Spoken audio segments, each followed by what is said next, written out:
Para hoje, nós temos uma palavra em continuidade à nossa maratona de pregações sobre o livro de Atos dos Apóstolos. Amém?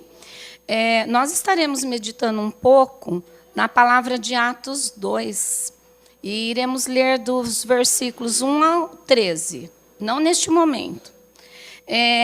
Essa parte da palavra de Atos narra a vinda do Espírito Santo no dia de Pentecostes. Então, trata-se, de uma mensagem bastante conhecida e de suma importância para a vida cristã, para nós cristãos.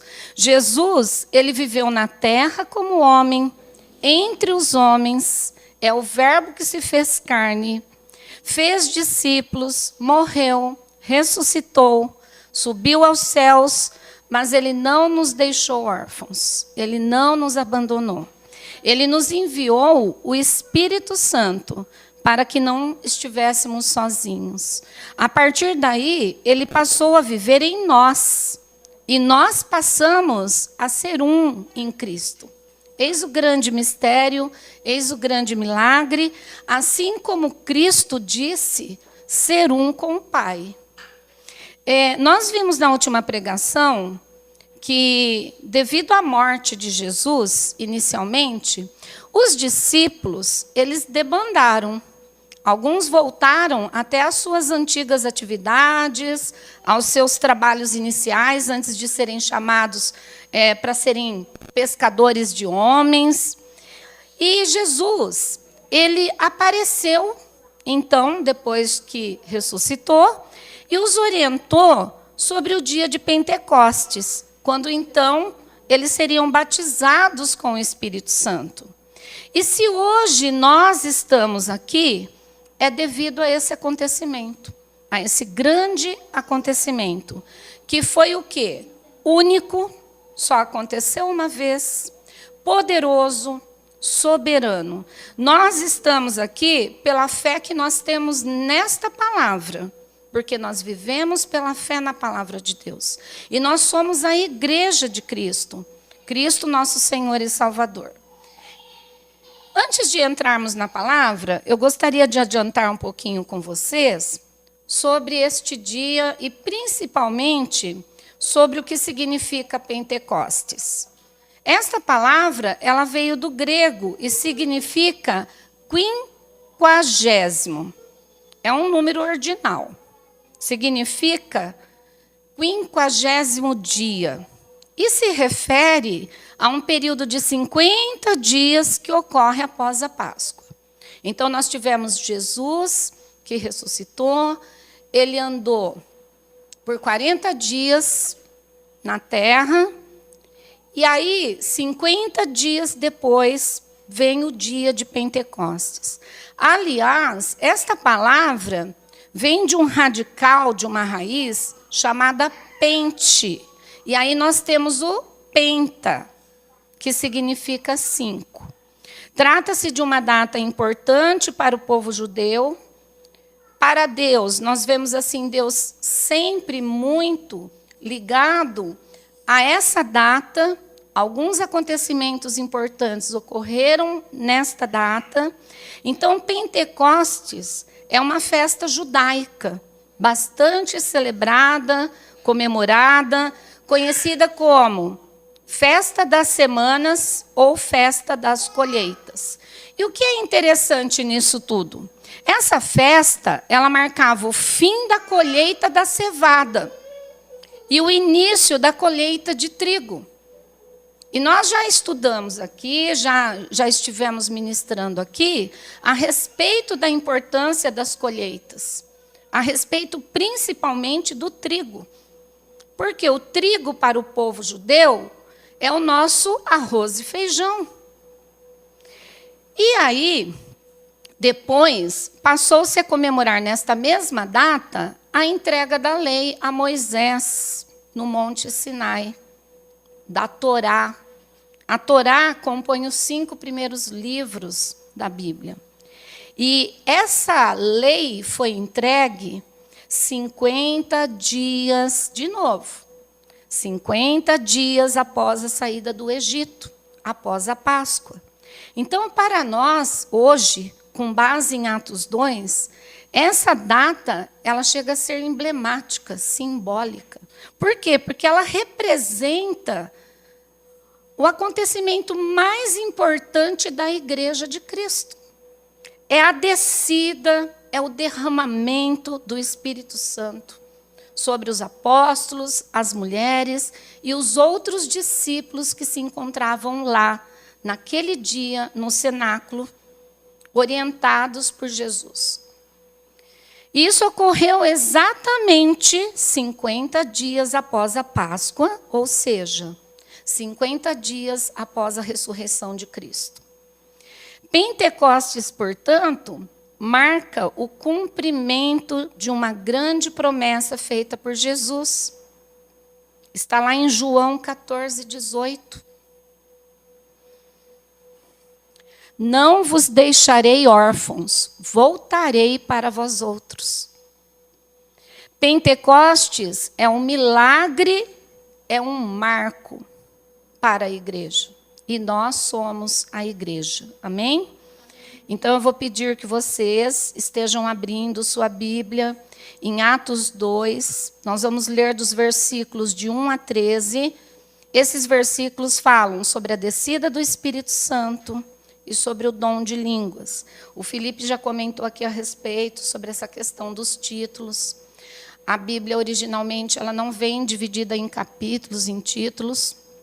Isso é feito pelos editores para um melhor entendimento. Até mesmo, nós não podemos nos deixar levar pelos títulos. Porque, muitas vezes, nós damos tanta importância ao título e aí não conseguimos compreender o que realmente é importante do que está sendo falado ali. Então, vamos lá? Ao cumprir-se o dia de Pentecostes, estavam todos reunidos no mesmo lugar.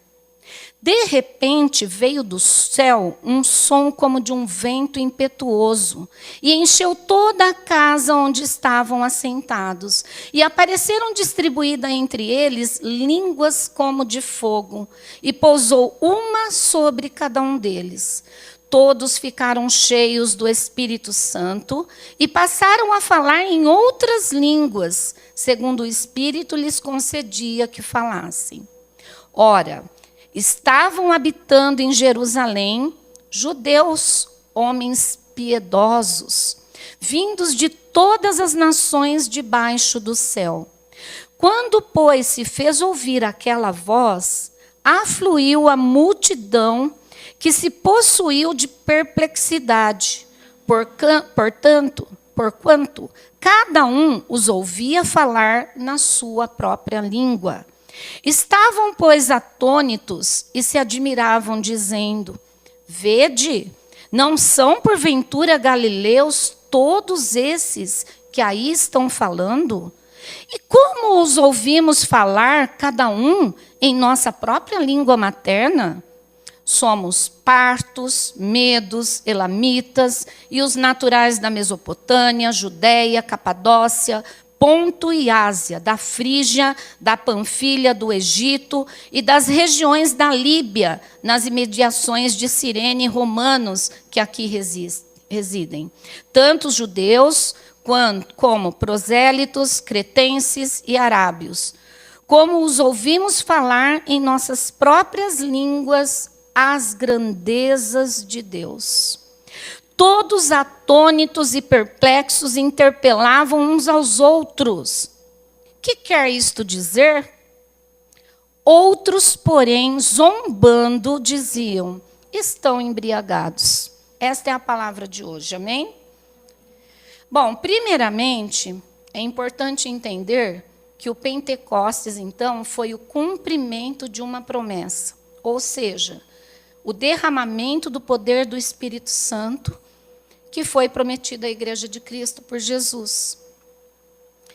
O batismo no Espírito Santo. Sendo esse acontecimento, então, um marco que dá início à Igreja de Cristo.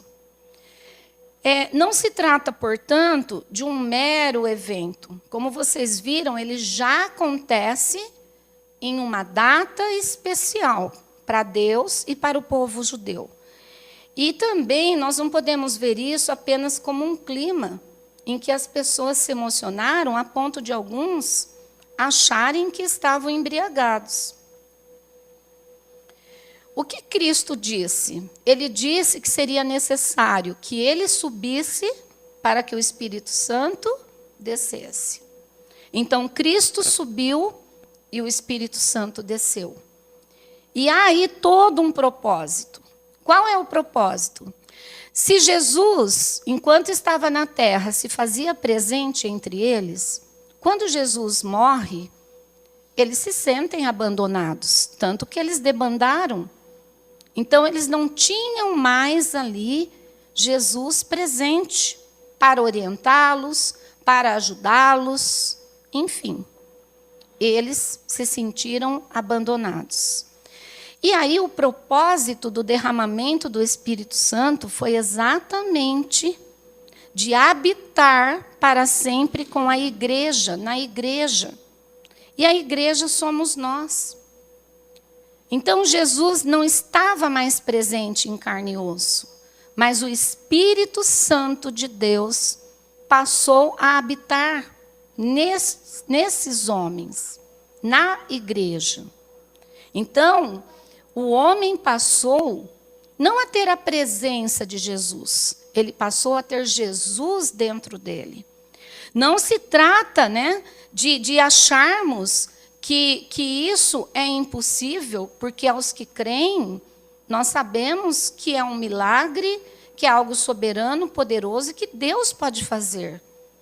Nós temos o privilégio de sermos cheios do Espírito Santo de Deus. Por exemplo, esse prédio que nós chamamos de igreja, esse prédio é apenas um local, um lugar de encontro, de parte da igreja. Há outros locais, outros lugares nesse momento em que está acontecendo um culto.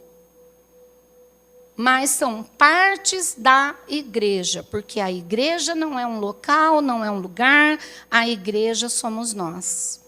Nós não nascemos de uma virgem. Muitas vezes nós escutamos assim: o pastor tal abriu uma igreja. Abriram uma nova igreja tal. Não é assim? Só que nós não nascemos de uma virgem, nós não morremos em uma cruz, nós não derramamos o nosso sangue, nós não ressuscitamos no terceiro dia, nós não fomos ao céu, nós não temos o poder de derramar do Espírito sobre as pessoas. Nenhum ser humano conseguiria abrir uma igreja. Essa igreja é de Cristo. A igreja é de Cristo. Esse derramamento sobre os apóstolos, sobre as mulheres e outros discípulos, que está lá em Atos, no capítulo 1, do versículo 13 ao 15, foi um fenômeno celestial, um fenômeno produzido por Deus, um fenômeno irresistível. O que é irresistível? Na Bíblia não diz que é impossível resistir ao Espírito e soberano. E fenômeno, eu aprendi desde jovem, muito jovem, desde a minha adolescência, quando eu me converti. Os fenômenos de Deus, entre aspas, não se discute. Eu não passo o meu tempo discutindo isso. Eu já falo logo o que eu aprendi desde cedo. Trata-se de uma obra divina. Ou se aceita pela fé, ou se recusa pela incredulidade. Ou você aceita ou você recusa. É assim a palavra de Deus. É assim também com o Espírito Santo. Como que nós vamos achar que existe dentro de nós um outro ser? Porque não é energia, é um outro ser. Então é pela fé. E o que nós vimos durante toda essa leitura de Atos 2 é que, dentre os de fora, muitos ficaram atônicos, perplexos, surpresos, maravilhados, ao ouvirem em sua língua o povo lá de dentro declarar as maravilhas de Deus. Já outros incrédulos zombavam e os consideravam bêbados. Sempre vai acontecer isso. É assim mesmo. A obra de Deus, ela sempre encontra interpretações erradas. Ela sempre vai se deparar com esse tipo de pessoa, ainda mais agora, ultimamente, não é mesmo? A igreja, ela precisa aprender a lidar com a crítica, sem perder o foco, nem virar reativa. Nós temos que manter o controle, Deus espera isso de nós. Nós não podemos reagir. A reação, ela vai contra a ação. E, geralmente, ela é muito negativa, ela é muito destrutiva. E Deus, ele não nos fez para sermos esses seres que reagimos à crítica. Então, aos que criam e estavam lá fora, os de dentro no cenáculo declaravam as maravilhas de Deus, declaravam as grandezas do Senhor. Vejam bem, o que é que acontecia durante essa festa de Pentecostes, em que eles iam celebrar no cenáculo? O que provavelmente acontecia lá todo ano?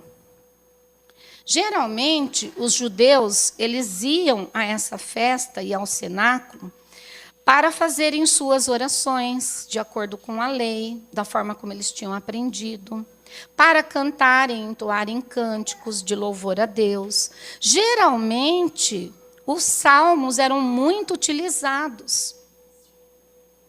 Eles faziam parte dessas festas. E os discípulos, talvez, obedecendo à orientação de Jesus, eles foram para o cenáculo com esse propósito.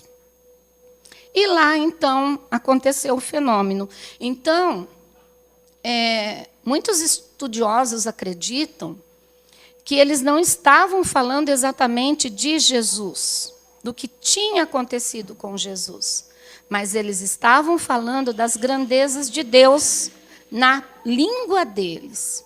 E esse ouvir na língua deles não significa que o povo de dentro estava realmente falando na língua deles. Muito provavelmente, a língua de fogo sobre cada um podia estar se manifestando até mesmo por uma língua estranha, só que a pessoa de fora, de tal lugar, que falava tal língua, ouvia na sua língua. Eu mesma já fui usada por Deus para falar em língua estranha. Estávamos ali presente, eu, meu marido, uma irmã e o marido dela, e até eu me ouvi falando uma língua estranha, mas o marido da conhecida, ele ouviu em português e falou para nós o que Deus tinha dito. E aí nós vemos esse fenômeno que provavelmente, né, foi algo assim inédito e que deu assim às vezes essa impressão de que os de dentro estavam falando a língua de cada um lá fora, mas nós não podemos confirmar. De repente, as pessoas lá de fora conseguiam fazer essa interpretação, né? Conseguiam ouvir dentro da sua língua. Lá aconteceu um fenômeno, essa é a verdade, nós não sabemos exatamente com relação às línguas, mas essas línguas de fogo, elas pousaram sobre cada um e ficaram cheios do Espírito Santo. Então, eles testemunharam algo celestial, irresistível e soberano. E esse ficar cheio pode ser também chamado de batismo, porque Jesus, ele já tinha falado a respeito. Esse derramamento, esse recebimento daquilo que essas línguas sobre cada um puderam proporcionar, isso fundou ali o início da igreja de Cristo. E aí, eu digo para cada um aqui, para cada um que esteja on, seja batizado, irmão. Seja batizada, irmã. no Espírito Santo. Esse derramamento é para você. E aí vocês podem me dizer, mas eu já tenho o Espírito Santo. É verdade. Nós já temos o Espírito Santo. E os discípulos também já tinham o Espírito Santo.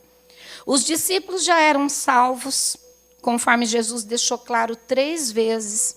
Depois, se vocês quiserem consultar João 13, João 15, João 17. Então, eles já tinham o Espírito Santo.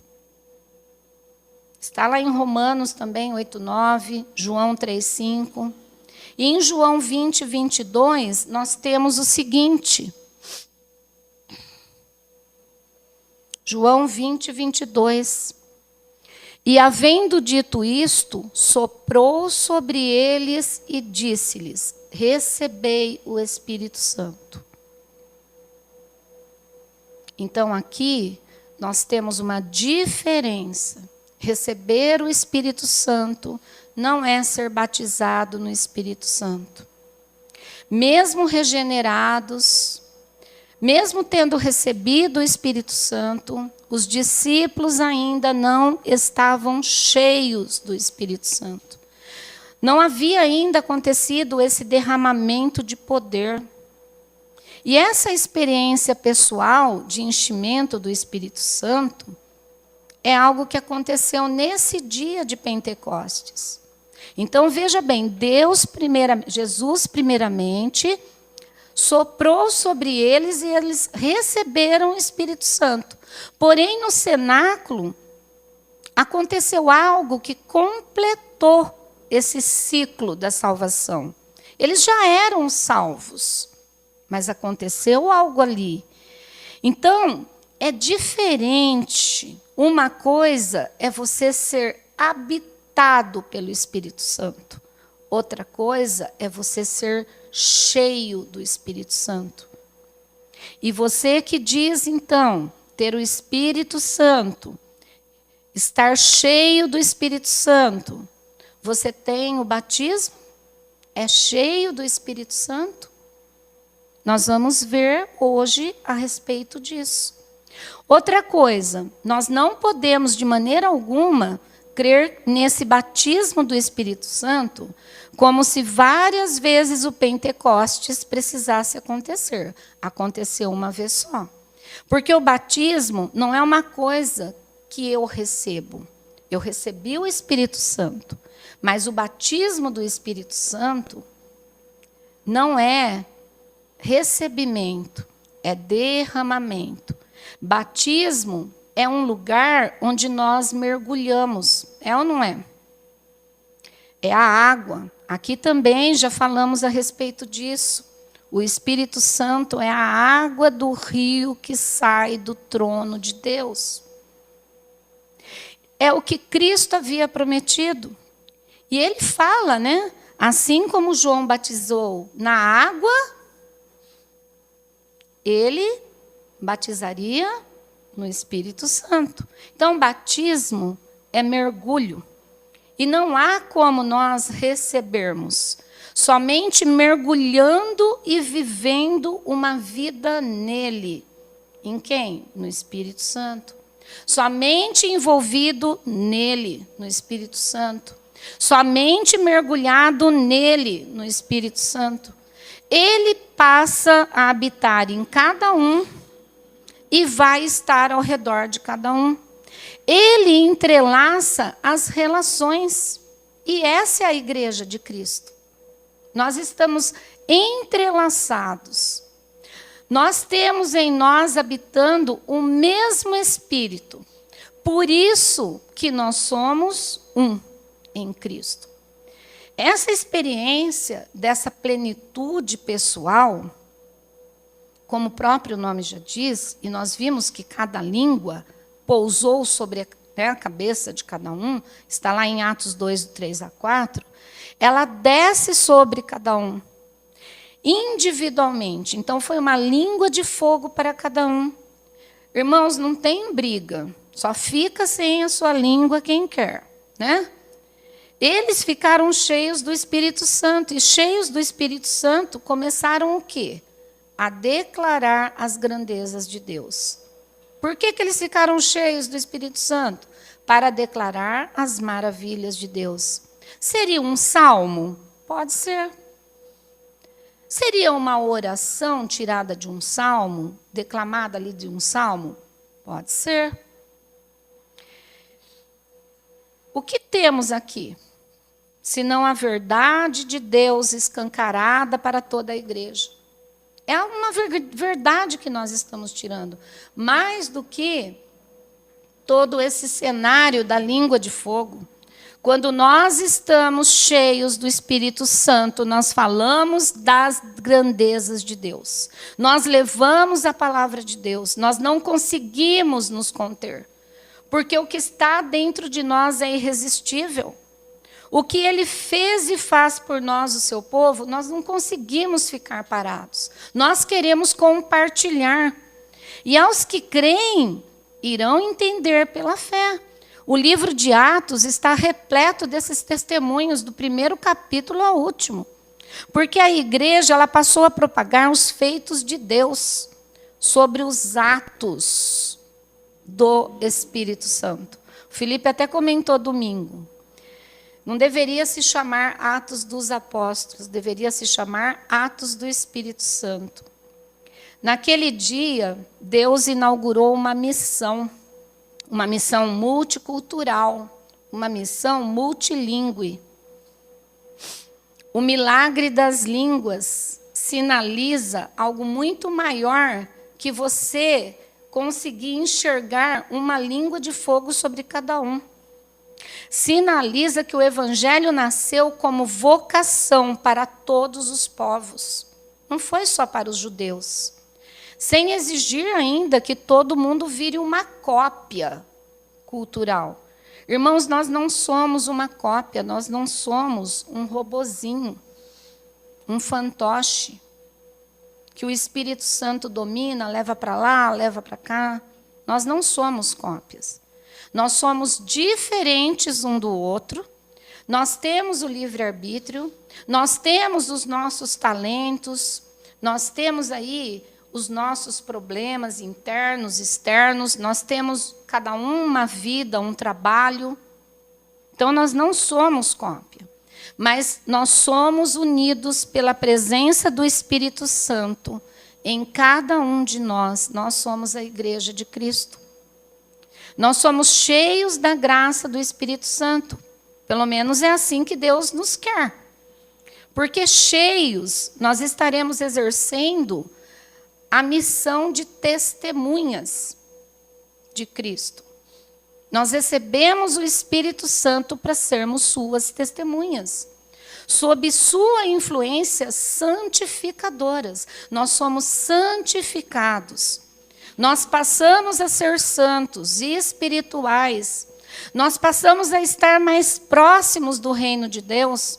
Tem um versículo, buscar em primeiro lugar o reino de Deus. Nós ficamos aí menos apegados a este mundo, às coisas deste mundo, e mais familiarizados uns com o outro. Por quê? Porque nós temos o mesmo Espírito em nós, habitando em nós. Isso é mistério, isso é milagre, e só Deus poderia fazer. Então, nós somos cheios do consolo. O Espírito Santo é o nosso consolador. Por que nós nos afligimos tanto? Jesus disse, lá em João 16:33, no mundo tereis aflição, tendes bom ânimo, eu venci o mundo. Jesus já fez isso por nós. E ainda nos deu um consolador, um amigo. Sem Jesus, nós nada podemos fazer. E o Espírito Santo é Deus habitando em nós. Somos um com os irmãos. Assim como Jesus diz em João 17, versículos 10 e 11. Vamos ler? Ora, todas as minhas coisas são tuas. Olha, Jesus falando com Deus, com o Pai. E as tuas coisas são minhas, e neles eu sou glorificado. Já não estou no mundo, mas eles continuam no mundo, ao passo que eu vou para junto de ti. Pai Santo, guarda-os em teu nome, que me deste para que eles sejam um, assim como nós. João 17:11. Eu vejo esse capítulo como a oração mais linda que eu poderia, na minha vida, receber. Jesus orou por mim. Jesus pediu ao Pai por mim. Eu não o conheci enquanto carne e osso, mas eu o tenho dentro de mim. Porque nesse mesmo capítulo ele diz que ele orava pelos discípulos que Deus tinha lhe dado e também por aqueles que ainda viriam. Nós somos esses que ainda viriam. Então é uma oração que Jesus fez lá atrás, antes de morrer, antes de ressuscitar, antes de realizar o derramamento do Espírito. E nós, então, temos que glorificar a Cristo, porque é isso que essa palavra diz, sendo um. Amém? Nós nos alegramos na alegria completa de Jesus. Até disso ele fala. João 17:13. Ele fala dessa alegria completa. Ele fala da esperança celestial. E assim como os apóstolos, nós também temos direito a essa alegria. Olha o que ele disse. Mas agora vou para junto de ti. Ele ia para junto do Pai, ele sabia o que estava para acontecer. E isto falo no mundo, para que eles tenham o meu gozo completo em si mesmo. O mesmo gozo, a mesma alegria de Cristo é colocada em nós. Por isso que quando nós lemos sobre o fruto do Espírito, nós sabemos que até mesmo a alegria, quem produz em nós, se não é o Espírito Santo. Esses dias eu estava lendo não, eu assisti a um vídeo sobre um provérbio chinês e até passei para os meus alunos para conversar um pouquinho com eles, na aula de tutoria. E esse provérbio chinês diz assim: se queres ser feliz por um dia, fique bêbado. Olha só que coincidência. O que estava acontecendo naquele dia de Pentecostes? E alguns incrédulos zombavam dizendo que eles estavam bêbados naquele dia. Aí, se queres ser feliz por uma semana, compre tudo o que deseja. As compras nos fazem felizes, não por muito tempo. A alegria acaba rapidinho, e aí vem as contas ainda para pagar, não é verdade? Então, é algo assim que nos satisfaz por um tempo, mas depois é assim, né? O mundo, tudo que ele produz é muito momentâneo. É muito momentâneo. Tanto que Jesus disse, né? A minha paz vos dou, não como o mundo a dá. Por quê? Porque é algo momentâneo. E a paz de Deus, não. Ela não é momentânea. E aí dizia, se você quer ser feliz por um mês, eu tive até um aluno que fez comentários a respeito dessa outra maneira de você conseguir ser feliz, se case. Aí, foi o maior comentário depois do vídeo. Então, não é bem isso. Eu expliquei para eles. Se quer ser feliz por um mês, se case. É que o mar de rosas, ele pode durar um mês. Lógico. E também, eu falei para eles, tem um grande significado. Você não pode se casar achando que o outro vai ser responsável pela sua felicidade. A sua felicidade é decisão sua, é responsabilidade sua. Mas a pessoa continua no vídeo. Se quer ser feliz para sempre, cultive um jardim, seja um jardineiro. Por quê? Porque um jardim precisa ser cuidado todos os dias. O jardineiro, ele vai prestar atenção se tudo está, né, se desenvolvendo perfeitamente, ele vai ver se há ervas daninhas, ele vai cuidar de aguar todos os dias. Eu me lembro que minha mãe tinha todo um jardim e ela aguava 2 vezes por dia, de manhã e de tardezinha. Era muito sol, então ela fazia isso. E aí eu trouxe essa palavra para o nosso relacionamento com o Espírito Santo. Como é que nós podemos estar cheios do Espírito Santo?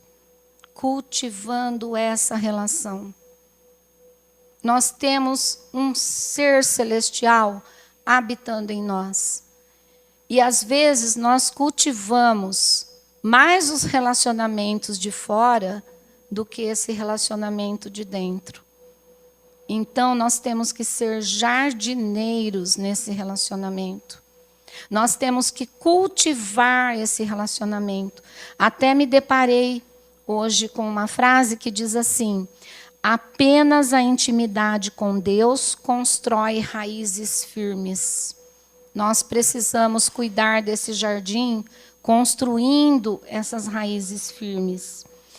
Então, vamos nos lembrar do seguinte: o dia de Pentecostes foi o acontecimento mais eficaz. Ele foi tão eficaz que nada nem ninguém pode desfazer os seus resultados. Ele foi definitivo. O Espírito Santo, ele veio para ficar para sempre com a igreja. E por quê? É ele quem convence. Iria adiantar nós falarmos das grandezas de Deus, das maravilhas de Deus, se o Espírito Santo não estivesse ali para convencer? Ele é irresistível. Então, não é para a nossa vanglória. Há muitas pessoas, né? Às vezes recebem o dom de cura, o dom da profecia. E eu acho isso maravilhoso. Mas, como disse aí um grande pregador, nós temos que nos maravilhar mais com o milagre que o Espírito Santo faz dentro de uma pessoa quando ela se submete. A pessoa que trabalha com amor, que trata os outros com respeito, que ajuda o outro. E às vezes nós não enxergamos isso. Às vezes nós não chegamos, somos ajudados e não chegamos nem para a pessoa para agradecer. Então, o Espírito Santo, ele é aquele que convence e nós não devemos nos vangloriar. Nós somos as testemunhas, nós fomos cheios do Espírito Santo para sermos as testemunhas. E o Espírito Santo, ele nos prepara para isso. Nós fazemos parte do corpo, mas Cristo é o cabeça, não somos nós. E juntos nós somos a igreja. Eu me lembrei muito ao ler dessa passagem, dessa alegria que nós passamos a sentir, não só quando nós recebemos o Espírito Santo, mas quando nós ficamos cheios do Espírito Santo, de Estevão. Estevão, ele não morreu apedrejado, blasfemando contra as pessoas. Ele não fez isso, ele não teve essa reação. Ele morreu olhando para Cristo e sorrindo. Ele morreu feliz. Ele foi também uma testemunha. E novamente, então, eu faço a mesma pergunta. Você está cheio do Espírito Santo? Você está cheia do Espírito Santo? Está? Então, fale das grandezas de Deus. Fale das maravilhas de Deus. Mas fale onde você estiver, aonde você for. Em casa, no trabalho, com a família. Às vezes, há familiares que ainda não têm Jesus como Senhor e Salvador. Deixe que eles falem que você é fanático, que você é fanática, não importa. Né? Minha mãe dizia, água mole em pedra dura. Esse eu aprendi com ela, tá? Tanto bate até que fura. Esse eu sei que eu aprendi com ela. Então, não é só na igreja, nesse espaço, neste lugar, que você tem que se encher do Espírito Santo. Ah, hoje é domingo. Ah, eu vou me encher do Espírito. Aleluia. Aqui é só um lugar. O Espírito Santo habita em você. E para estar cheio, você precisa o quê? Querer. O que você tem feito que às vezes você não se sente cheio, não se sente cheia do Espírito Santo. Afinal, o Espírito Santo ele está sujeito às suas decisões, ao seu querer. É você que tem o controle. Lembre-se do provérbio chinês. Lembre-se do provérbio. Buscar em primeiro lugar o reino de Deus e todas as coisas serão acrescentadas. Essa alegria, esse gozo completo do qual Jesus fala, só o Espírito Santo pode encher você. Então, por isso que eu liguei muito esse provérbio chinês com a palavra de hoje. Você tem sido um em Cristo? Você tem sido um com seus irmãos e suas irmãs? E como você tem feito isso? Como você tem realizado essa questão de ser um?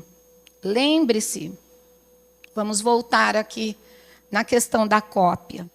Unidade, nós precisamos viver em unidade. E unidade não é uniformidade, ser uniforme. A mesma mensagem, ela alcança pessoas diferentes. E ela vai falar na língua do coração de cada um, na linguagem de coração de cada um. Por quê? Porque nós somos diferentes. Nós somos unidade, não uniformidade. A igreja, ela precisa ser acolhedora e missionária. E não julgadora e não impositiva. Às vezes nós temos que dominar aquilo que nós sabemos que em nós é algo negativo, que pode atrapalhar o trabalho de Deus nas nossas vidas e na vida do outro também. Então, nós temos que ter esse autocontrole, esse autodomínio, também é fruto do Espírito Santo. Quando eu preguei aqui sobre a transformação da mente, da mentalidade, nós vimos que é um processo, que não é da noite para o dia, que não é de uma hora para outra. E aí eu me deparei com outra frase de Lutero, quer ver? Olha só o que ele diz. Pensei que o velho homem tinha morrido nas águas do batismo. A velha criatura. Mas descobri que o infeliz sabia nadar. Agora tenho que matá-lo todos os dias. Além de nós levarmos a palavra de Deus, a falar das grandezas de Deus como testemunhas, nós temos essa guerra com a velha criatura. Vamos nos lembrar de novo do provérbio chinês. Nós temos que cultivar a nossa relação com o nosso Consolador, com o nosso amigo, aquele que habita dentro de nós todos os dias, em todos os momentos.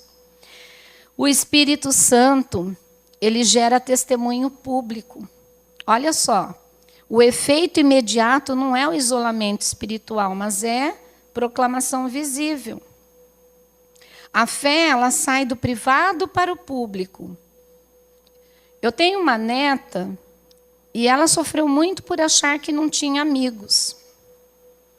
E aí, ela começou a frequentar uma igreja, mas depois de um tempo ela não queria ir mais, porque ela dizia que lá ela também não conseguia fazer amigos. Até que nós a mudamos de escola por ideia dela mesma, ela quis sair da escola e ir para outra, e minha filha colocou em uma outra escola. E lá ela descobriu meninas, amigas, que iam na igreja em que ela ia. E ela foi fazendo amizade.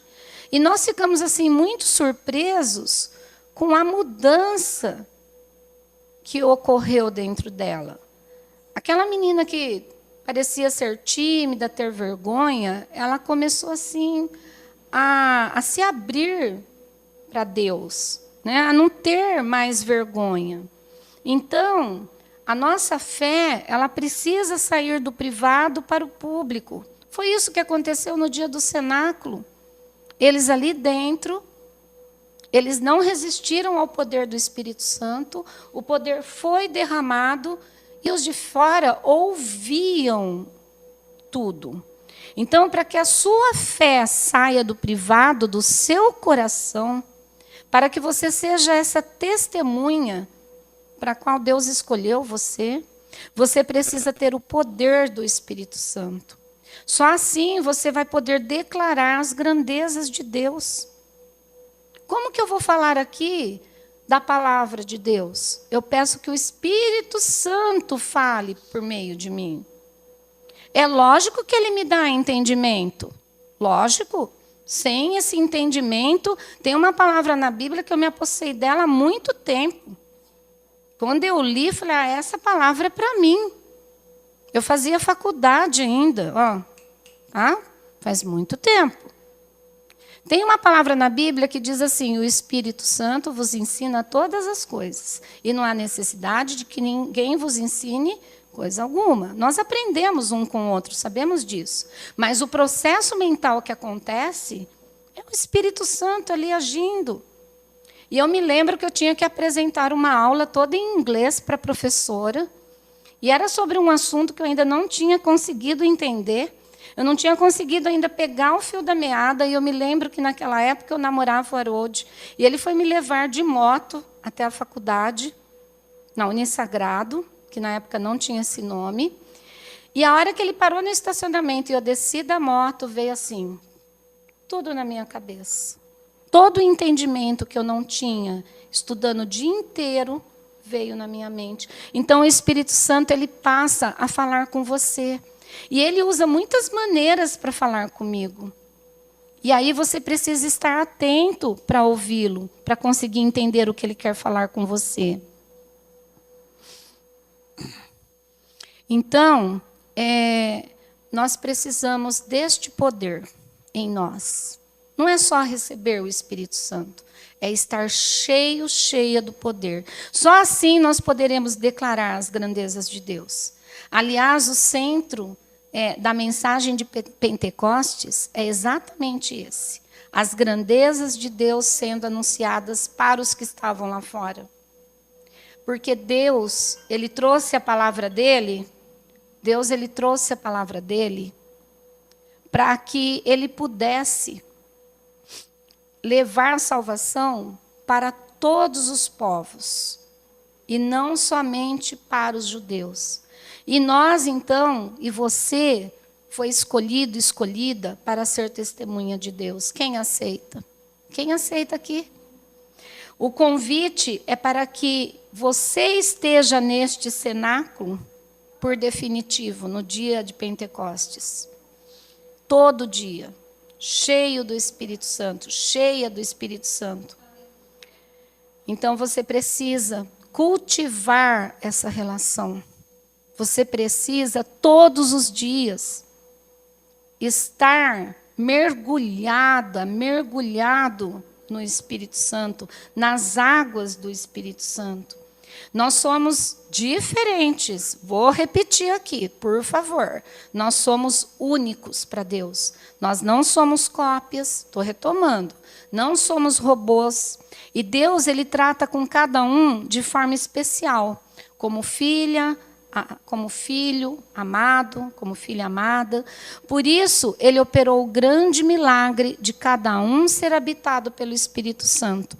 Por isso é a unidade. Muitas vezes eu já ouvi pessoas, que na verdade não querem nada com Deus, e quando a gente vai propor algo de Deus para elas, elas dizem que Deus é ocupado demais para estar preocupado com um serzinho humano como elas. Já ouvi muito isso. Como o Espírito Santo habita em nós de forma bem particular, nós temos que ver que ele se preocupa até com os detalhes. Eu costumo ensinar meus alunos, quando eu vou fazer análise sintática, nós temos os termos essenciais, complementares e acessórios. Aí eles falam que, os gramáticos, que o artigo é acessório. Não é. O advérbio é acessório. Não é. Eles são importantes. Se você pergunta, quando o ônibus sai?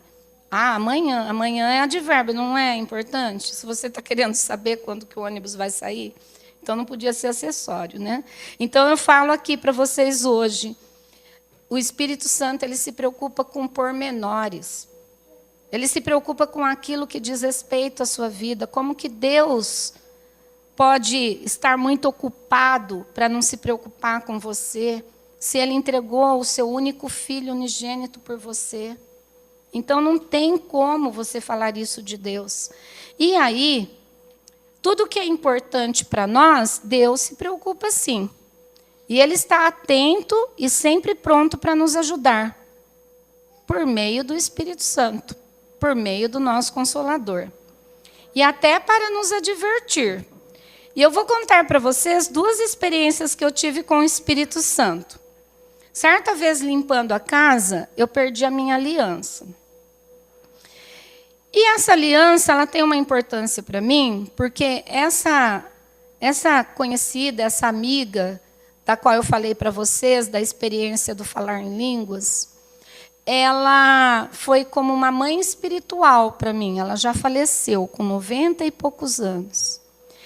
E ela, quando nós ficamos noivo, nós levamos a aliança, era até mais fininha, tá? Não uso aliança grossa. E ela abençoou ali essas alianças. Quando eu perdi, eu fiquei desesperada. Eu fiquei pensando, nossa, eu aspirei a casa toda, eu passei pano. Onde será que eu perdi essa aliança? E, de repente, eu ouvi sem som. É algo que surgiu no meu pensamento. Vai lá no quarto da sua filha, embaixo da cama, tem a bota, a aliança está dentro da bota. E eu fui lá, virei a bota e a aliança estava ali. E aquilo foi para mim um alívio. A aliança, para mim, tem uma importância. É um pormenor? Pode ser. Podia comprar outra, mas tinha a bênção ali de alguém. E para mim isso era muito importante. E com a bênção, ela entregou uma outra profecia. Então, para mim, foi muito importante. E aí eu achei a minha aliança.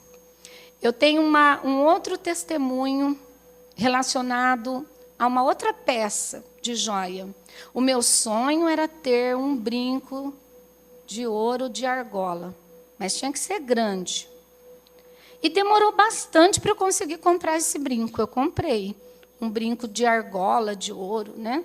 E um dia, indo a um congresso até da igreja, nós tivemos a oportunidade de passar um dia na praia do lugar, e eu perdi um dos brincos. Eu só fiquei com um. Quando eu vi, eu voltei, procurei, e fui para tudo quanto é lado. E como que vai achar um brinco naquela areia? Eu não achei. Eu não achei. Eu fiquei muito chateada, mas eu me lembrei de um outro episódio. Eu me lembrei de um dia que eu fui a um culto. E eu senti que, naquele momento, o Espírito Santo falou assim, doe esses brincos. E eu não doei. Eu cheguei em casa me sentindo mal. Aí eu peguei um par de brincos de ouro branco. Falei, esse daqui é muito mais valoroso. O valor é muito maior, muito mais caro. Aí eu peguei aqueles brincos, no outro culto que eu fui, eu depositei ali. Os brincos de ouro branco.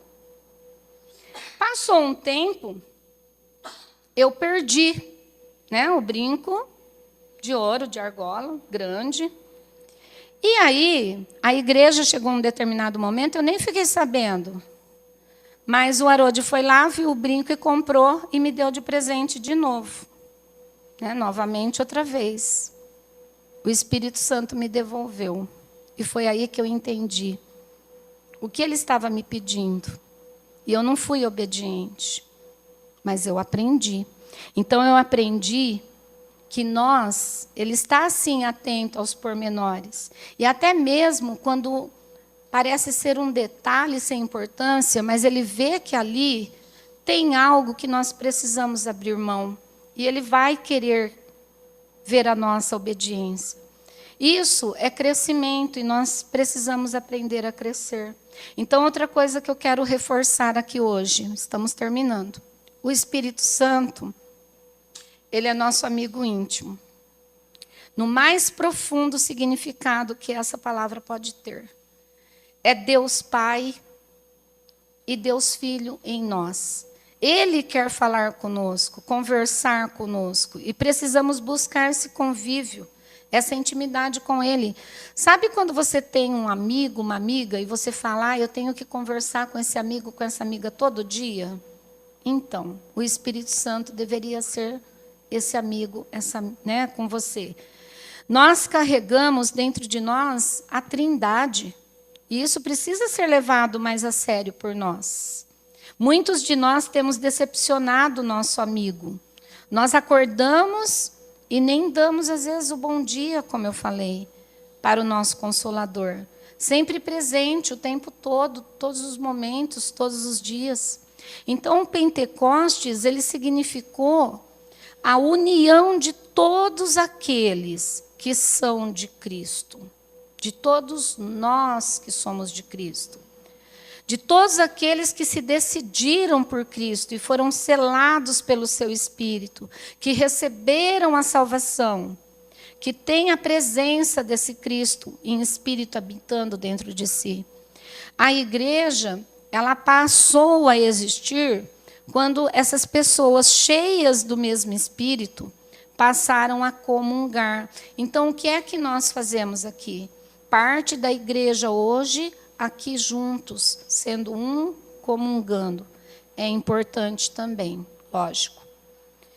Mas o que eu quero dizer é que o lugar não importa tanto. Isso é igreja, e isso é a era do Espírito Santo. Nós estamos vivendo a era do Espírito Santo, inaugurada no dia de Pentecostes. Desde lá até hoje, nós estamos vivendo essa era. Nós não nos esquecemos, não podemos nos esquecer desta palavra. Se tivemos Jesus na terra, nós tivemos aqui Jesus na terra, quem conheceu na época, nós não conhecemos, mas ele esteve na terra. Teve um pastor que usou uma palavra muito interessante. Ele falou assim, que assim como Deus visitava Adão e Eva todos os dias na virada do dia, assim como Deus passou a habitar em tendas, depois em tabernáculos, né? Jesus, quando ele veio em carne e osso, ele tabernaculou entre os discípulos. E hoje, olha que interessante, Deus sempre quis habitar entre os homens. E hoje nós somos o tabernáculo. Nós somos esse tabernáculo. Nós já vivemos dentro dessa era do Espírito. Nós já entramos. Quando recebemos a Jesus como nosso Senhor e Salvador, nós já entramos nessa era do Espírito, na época da graça. Nós não conhecemos Jesus de carne e osso, nós não convivemos com Jesus. Nós já conhecemos o Jesus em espírito que habita em nós. E nós levamos Deus por onde nós passamos, onde entramos, quando saímos. E o Pentecostes aconteceu, né? Aquela única vez. Ele foi esse marco onde se inaugura essa época, essa era, a era do Espírito Santo, que fez brotar a igreja de Cristo. E hoje nós somos a igreja de Cristo. E é muito interessante você ver que enquanto você, como uma pessoa finita, que tem fim, falível, que falha, pecador, impuro, é habitado pelo Eterno, pelo Poderoso, pelo Puro, pelo Santo. E isso faz de nós a igreja. Essa igreja somos nós, né?